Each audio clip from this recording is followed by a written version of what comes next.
Well, hello, and thank you for joining me today. Today is day 21 in our Reading Luke for Advent series.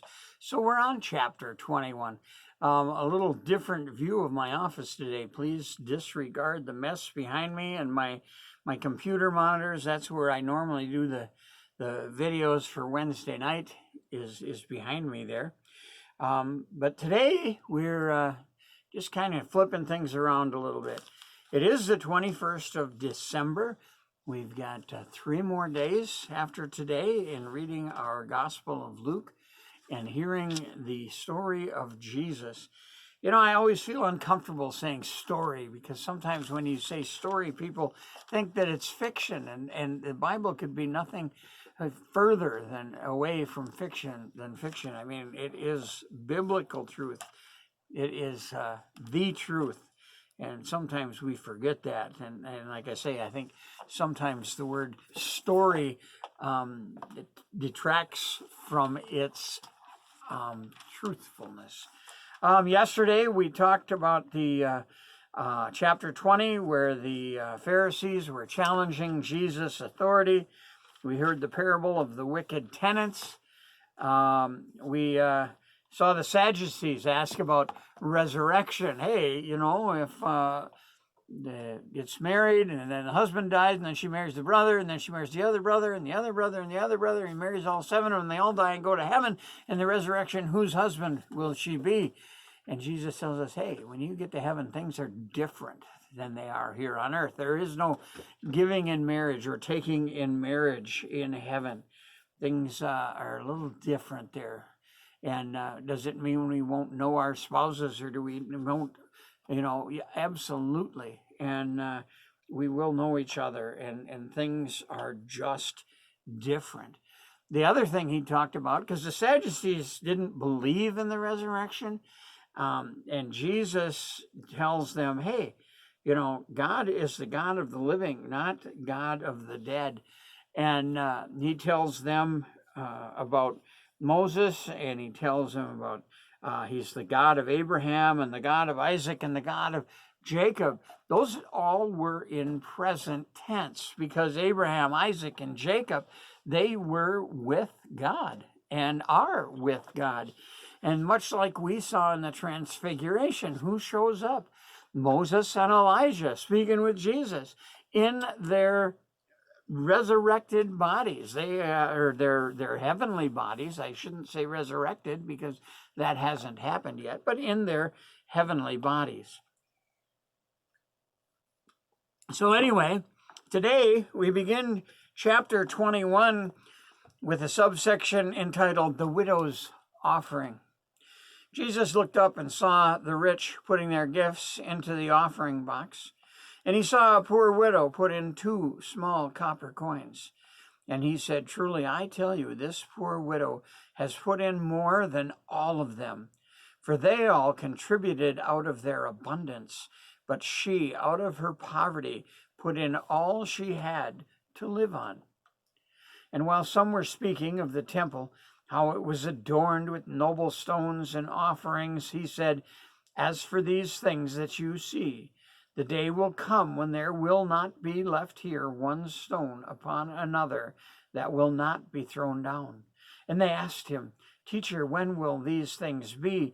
And what will be the sign when these things are about to take place?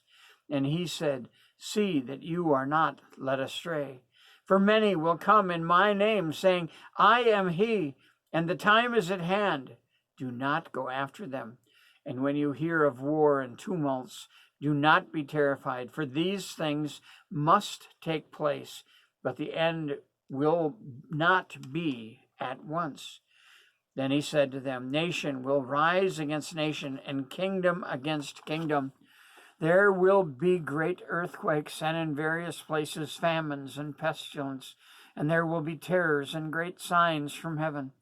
But before all this, they will lay their hands on you and persecute you, delivering you up to the synagogues and prisons, and you will be brought before kings and governors for my name's sake. This will be your opportunity to bear witness. Settle it, therefore, in your minds not to meditate beforehand how to answer. For I will give you a mouth and wisdom, which none of your adversaries will be able to withstand or contradict. You will be delivered up even by parents and brothers and relatives and friends, and some of you will be put to death. You will be hated by all for my name's sake. But not a hair of your head will perish. By your endurance you will gain your lives. But when you see Jerusalem surrounded by armies, then you know that the desolation has come near. Then let those who are in Judea flee to the mountains, and let those who are inside the city depart, and let not those who are out in the country enter it. For these are the days of vengeance, to fulfill all that is written. Alas, for women who are pregnant, and for those who are nursing infants in those days, for there will be great distress upon the earth, and wrath against this people. They will fall by the edge of the sword, and be led captive among all nations, and Jerusalem will be trampled underfoot by the Gentiles, until the times of the Gentiles are fulfilled. And there will be signs in the sun and moon and stars, and on the earth distress of nations in perplexity, because of the roaring of the sea and the waves, people fainting with fear and with foreboding for what is coming on the world. For the powers of the heavens will be shaken, and they will see the Son of Man coming in a cloud with power and great glory. Now when these things begin to take place, straighten up, raise your heads, because your redemption is drawing near. And he told them a parable. Look at the fig tree and all the trees. As soon as they come out in leaf, you see for yourself and know that summer is already near. So also when you see these things taking place, you know that the kingdom of God is near. Truly I say to you, this generation will not pass away until all this has taken place.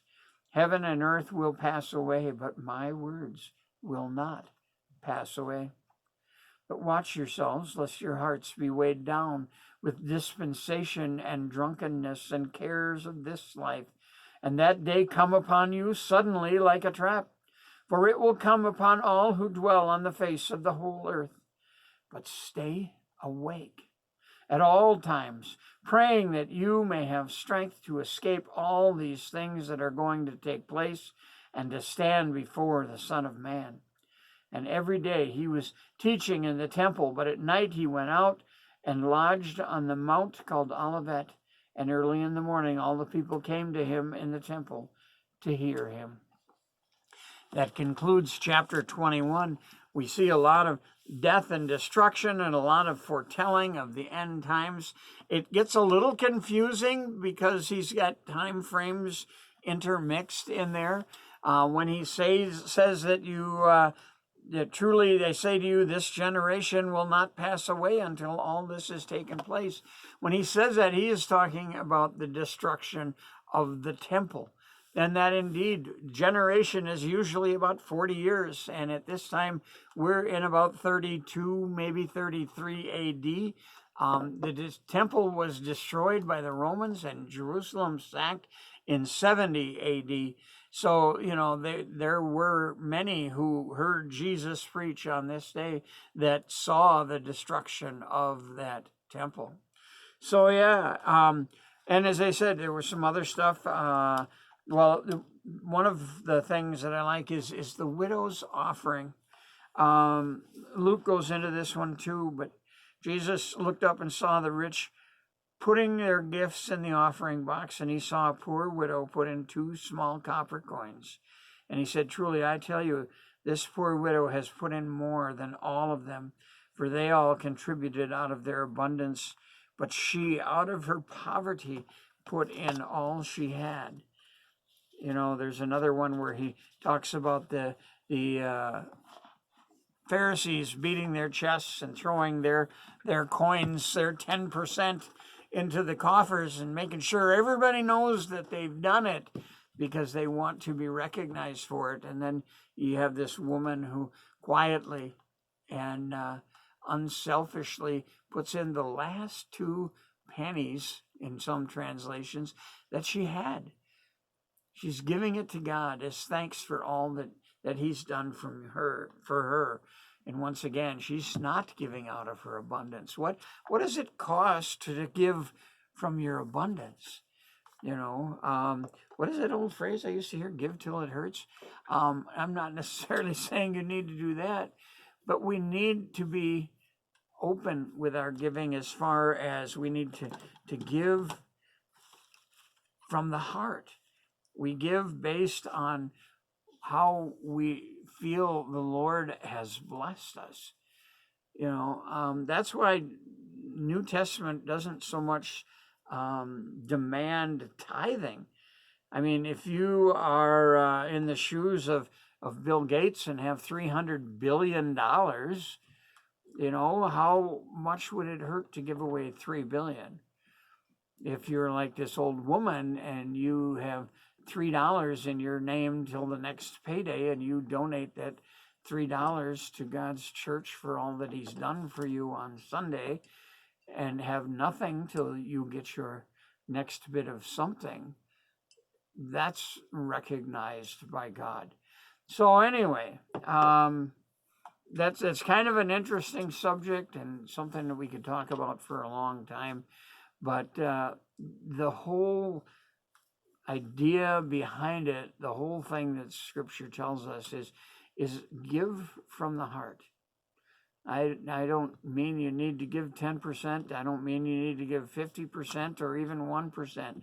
What you should give is what you feel that you want to give back to God for what he has done for you. So anyway, enough on that for now. Please join me tomorrow for chapter 22. Like I say, we're getting close to the end. And Jesus is getting close to the end. We're in Holy Week. We're probably on Tuesday, working on Wednesday, maybe not quite Ash Wednesday, but getting close. And things start moving very rapidly now as we approach the end of Luke's Gospel and as we prepare for Christmas. Yesterday we celebrated Christmas Eve at Little Girls Point. It was a very enjoyable service. It's actually the same service we're going to be using here on Thursday.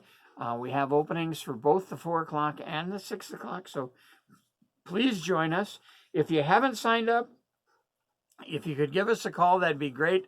But at this point, I think we have enough room where we shouldn't be having to worry about our social distancing. So please join us. I think it'll be a very enjoyable service. We have a lot of favorite Christmas songs that we'll be singing. We've got the candle lighting and Silent Night at the end of the service, which I always found very moving. So anyway, look forward to seeing you on Thursday, maybe Wednesday night online, and otherwise we'll see you tomorrow on chapter 22. Thanks. Have a blessed day. Be safe, be happy, be kind, be faithful. God bless.